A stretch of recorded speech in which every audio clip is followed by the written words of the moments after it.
Hola, ¿qué tal? Bienvenidos a esta emisión. Soy su amigo Osvaldo Enríquez. El día de hoy analizaremos un tema por demás importante, que son los enfoques de la didáctica. La didáctica como arte, la didáctica como ciencia y la didáctica como una disciplina de la educación. Entendamos que estos tres enfoques particularmente generan una visión del quehacer didáctico en el ámbito de la educación. De ahí radica su importancia. Comencemos hablando del enfoque como ciencia. La didáctica estudia y sugiere normas de comportamiento con acciones sistematizadas acordes al desarrollo del individuo, a partir de que analiza el desarrollo del individuo desde perspectivas biológicas y desde perspectivas científicas, es que toma esta particular visión de ciencia, ya que tiene como fundamento a las ciencias naturales, pero también a los experimentos que están determinados no solo de forma empírica, sino constituidos de forma científica por autores con anterioridad. En su enfoque de arte, nos habla de que la didáctica es una cualidad intelectual, práctica, que enseña a los estudiantes a dibujar, a escribir, a bailar, a cantar, a usar tecnologías, a aplicar la técnica discursiva y la creación del discurso y a generar explicaciones de forma argumentativa y de forma compleja. En este sentido, el enfoque del arte pues es, digamos, la posibilidad de que la expresión tenga coherencia, sentido, pero además un alto o una alta condición estética. Por otro lado, el enfoque de la didáctica como una disciplina, pues nos muestra que es una herramienta generadora de la motivación, que es un elemento que modifica el entorno y por tanto se convierte en esa herramienta de motivación que puede generar un cambio en la percepción del estudiante. Modificando el entorno, recordemos que se movilizan y se potencian los sistemas de percepción como son lo visual, lo auditivo y lo kinestésico. En este sentido, como disciplina, busca impactar en todas estas cuestiones, sistematizando el saber y haciendo práctico el acceso al saber, así como más dinámico el sentido perceptivo de cada estudiante, ya que, como decíamos, intenta impactar en tanto estilos como modos de aprendizaje. La didáctica como ciencia trata de transmitir conceptos que son claros, ordenados y bien fundamentados y argumentados. Regularmente utiliza para ello la epistemología, preguntándose el qué, cómo y para qué de cada proceder activo desde el ámbito de la didáctica. Busca que sea estudiado el hecho didáctico desde una cuestión, digamos, teórica, tanto en el proceso de enseñanza, aprendizaje, como en el contenido de la misma enseñanza y el mismo aprendizaje. El contenido del saber, es decir, que se conozca el sentido de lo que se enseña y del cómo se enseña. Además, analiza, como siempre, el producto didáctico buscando una alternativa no solo de generación del saber, sino la búsqueda de la motivación a través de estrategias bien planificadas, con el objetivo de dotar prescriptivamente al docente de métodos y técnicas que sean funcionales. Es decir, la didáctica hace un estudio previo de corte científico y de corte práctico que se convierte en una tesis de cómo generar una cátedra en visión o en función de particularidades como son taxonomías, reglas relacionales del desarrollo, etc. Es importante que cuando hablamos de la didáctica desde el aspecto científico, entendamos que es la unión de una disciplina y una técnica al mismo tiempo que se vuelve una disciplina artística. La capacidad de la perfección de un saber en cuestión teórica, práctica y actitudinal, y la posibilidad de perfeccionar las facultades tanto del docente en la enseñanza como del discente en el aprendizaje, así como el perfeccionar la experimentación y la evaluación de los resultados de dicho aprendizaje es sin duda una prioridad para la didáctica. Implementar reglas y normas funcionales en la adquisición de competencias, entendiendo las competencias como habilidades, capacidades, destrezas, valores, actitudes y potencialidades que se han de generar desde la práctica cotidiana de la enseñanza y del aprendizaje, que están siempre vinculadas y en un mismo sentido. Pero ¿cuáles son entonces los pilares de la didáctica? Si bien hemos hablado de los pilares de la educación, que son el saber hacer, el saber convivir para poder ser, y hemos hablado de los pilares también de la pedagogía, que son el aprender a hacer, el aprender a aprender, el aprender a hacer, el aprender a convivir para aprender a hacer. Los pilares de la didáctica buscan saber para enseñar, hacer para cambiar, saber organizar y sobre todo saber conciliar todo tipo de dificultades en este proceso de convivencia. Vuelvo a repetirlos porque es importante que los conozcamos. Los pilares de la didáctica son saber enseñar, que esto se traduce en saber para enseñar, hacer para cambiar, para modificar nuestra práctica, saber organizar y gestionar, y finalmente saber conciliar todas estas problemáticas o sesgos que hayan justamente en la convivencia. Pero bueno, si nosotros hablamos de un método didáctico, recordemos que hablar de un método didáctico implica integrar una estrategia desde diferentes perspectivas, desde la perspectiva ontológica, deontológica, teológica, teolológica, axiomática, epistemológica y filosófica. Vamos a analizar cada uno de estos apartados. Desde la estrategia ontológica, lo que la didáctica busca es que de lo personal del ser o de la naturaleza del ser se pueda recuperar el entendimiento para sí mismos. Es decir, que nosotros podamos entendernos como una unidad de posibilidades y de dimensiones que hay en nuestro propio ser. Desde la condición deontológica, lo que busca es el poder ir de lo personal del proceder con respecto al deber ser. Esto significa el recuperar el entendimiento de nuestro proceder en función de nuestro acto educativo y de nuestro proceso constante de aprendizaje. En el saber o en la estrategia teológica, lo que se buscan son las causas finales y los propósitos. Es decir, que se recupere el entendimiento del fin didáctico, que se conozca cuál es el propósito original de esta condición didáctica que se aplica en el aula y en condiciones diversas. Desde la cuestión axiomática, lo que busca es analizar valores para poder aplicar y vincularlos a un saber, es decir, recuperar los valores que se ponen en juego en cada acto didáctico y que muchas veces no generan la relativización de las actitudes en las personas, sino que se forjan como principios básicos de entendimiento ético y del cómo proceder.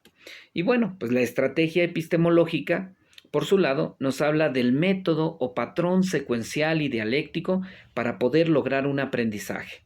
El poder recuperar patrones para que el entendimiento de un saber llegue a ser algo efectivo.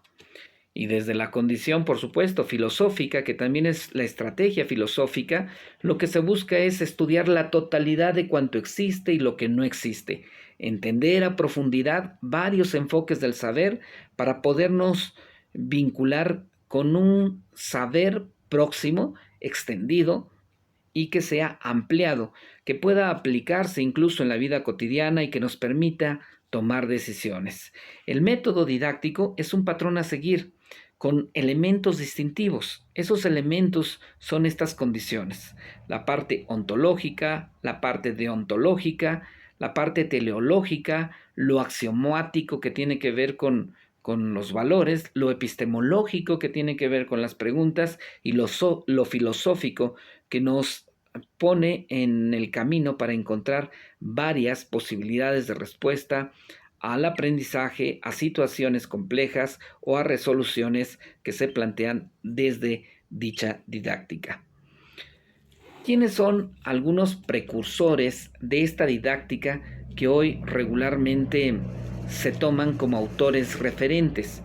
Los primeros, digamos, precursores de la didáctica. Hablemos de 4 autores. Wolfgang Reich nació en 1571 y muere en 1635. Juan Amos Comenio, él aproximadamente nace en 1592 y muere en 1670. Johann Heinrich Pestalozzi, que él es de 1746 y fallece en 1827. Y el último, que es Johann Friedrich Herbart, él aproximadamente nace en 1776 y muere en 1827. Se les conoce como los precursores de la didáctica, pero ¿qué es lo que proponen cada uno de ellos? Analicemos. Wolfgang Reich propone un método universal basado primero en la enseñanza de la lengua, entendiendo que la lengua es esta condición articulada, convencional, que une la comunicación entre dos personas, pero también entendiendo que para poder enseñar la lengua se requiere también conocer y comprender el lenguaje particular en base a capacidades. Él es la primera persona que habla de que hay que aprender primero nuestra lengua, pero aquellos que no tienen la capacidad física o algún determinante que les permita adquirirla, es importante desarrollar un lenguaje que pueda ser convencional y que pueda hacerle integrarse a ese proceso comunicativo, a ese proceso comunicativo normal. Otra cuestión que propone es que el aprendizaje del arte debe ser una condición práctica y que debe estar ligada a todo ese proceso de enseñanza y a todo ese proceso de aprendizaje. El aprendizaje también científico y teórico debe de existir en ese mismo proceso y tener un sobrepeso entre lo artístico, lo lingüístico y obviamente la condición abstracta y científica. Él propone evitar el aprendizaje violento y pues advierte sobre la preponderancia del aprendizaje cuando existe ese acto lúdico que te invita a generar una motivación, pero también él habla de evitar el aprendizaje memorístico en su totalidad práctica. Lo que él establece es que el aprendizaje memorístico es bueno, pero no de manera general. Es decir, hay ciertos momentos en el proceso educativo que la memoria es importantísima para adquirir conocimientos que son progresivos. Él establece o dice una frase muy cierta que hoy se conoce: la enseñanza debe ser en su lengua materna y la inducción y la experiencia debe de estar ligada al contexto cotidiano y contexto real. Es decir, cada persona aprende desde su lengua vernácula, desde su lengua materna, y a partir de ese contexto que él conoce, sale al mundo para conocer lo que le permitirá comunicarse con el exterior. Hablemos ahora de Juan Amos Comenio. Él pone o hace una propuesta y propone 4 tipos de instituciones en el colectivo social, en esta condición de seres sociales. Él dice que existe o debe de existir una llamada escuela materna, que es la educación del hogar, una escuela vernácula, que es el estudio de la lengua desde tu propia lengua materna. Establece también la posibilidad de integrar al estudiante a la escuela latina, enseñándoles griego, latín, hebreo, literatura y arte. Esto le permite de alguna manera la motivación y el crecimiento personal y artístico y cultivar de alguna manera una concepción de lo estético, lo bello y lo práctico.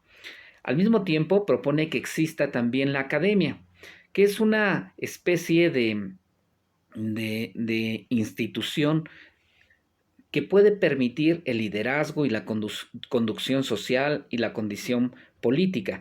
Los grandes problemas de la sociedad se plantean desde la academia, generando ese liderazgo y esa conducción a la resolución política y a la resolución social. Y finalmente, la escuela viajera. Él dice que el intercambio de aprendizajes y de cultura real se da en la medida en la que crecemos conociendo el entorno y viviendo nuevas experiencias de forma cercana. Él introdujo la utilización de las imágenes en el proceso de enseñanza, con una visión de que lo visual es una característica predominante en la mayor parte de la sociedad. Aunque existen otros elementos perceptivos, la imagen se convierte en ese factor icónico del aprendizaje. Propone además una didáctica basada en la naturalidad, en la intuición, en la autoactividad o el aprendizaje autónomo, que los chicos hagan, que los niños descubran, y en la retórica para poder dejar, digamos, esa base didáctica del solo saber, sino también de expresar y transferir nuestras ideas con nuevas concepciones. Bueno, esto es lo que propone Juan Amos Comenio. Vamos ahora con Pestalozzi, Johann Heinrich Pestalozzi. Él propone el método activo de aprender haciendo. En realidad no fue algo nuevo, sino fue darle consecutividad a lo que quizás Amos Comenio propuso.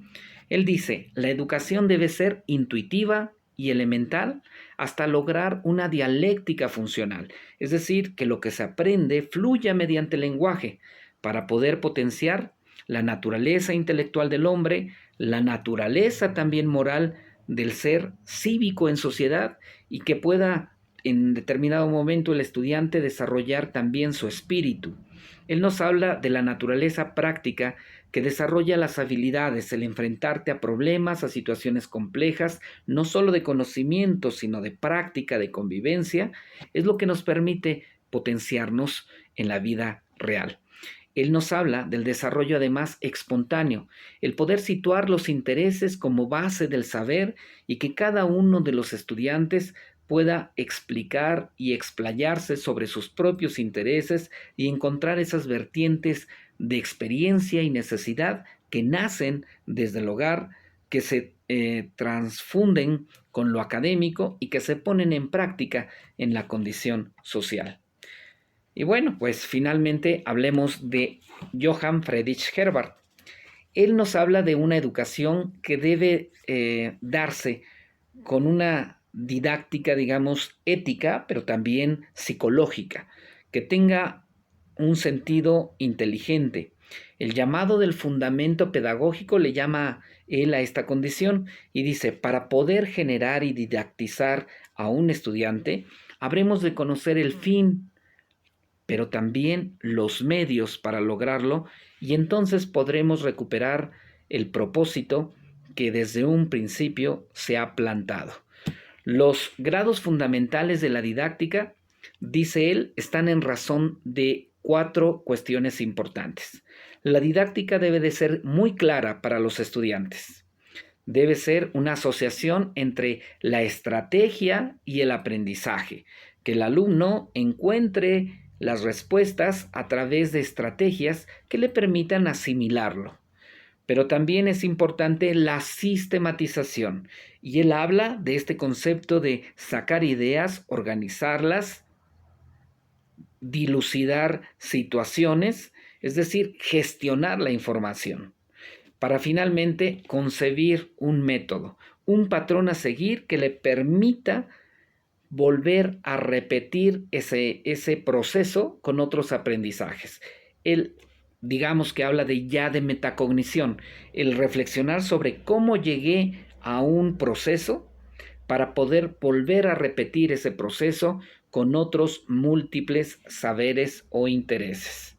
Bueno, pues esto es un poquito de la didáctica, de los fundamentos de la didáctica que se han dado en los últimos 2 siglos y que tenemos de alguna manera como base elemental para seguir estudiando más a profundidad lo que es la didáctica y cada uno de sus fundamentos. En la siguiente sesión seguramente haremos un viaje ahora por cada una de las etapas del proceso educativo a lo largo de la historia e iremos tratando de identificar esos procesos didácticos que se han ido cultivando poco a poco y que hoy siguen vigentes en la época posmoderna. Mientras tanto, nos vemos en la próxima y espero y les haya servido esta introducción.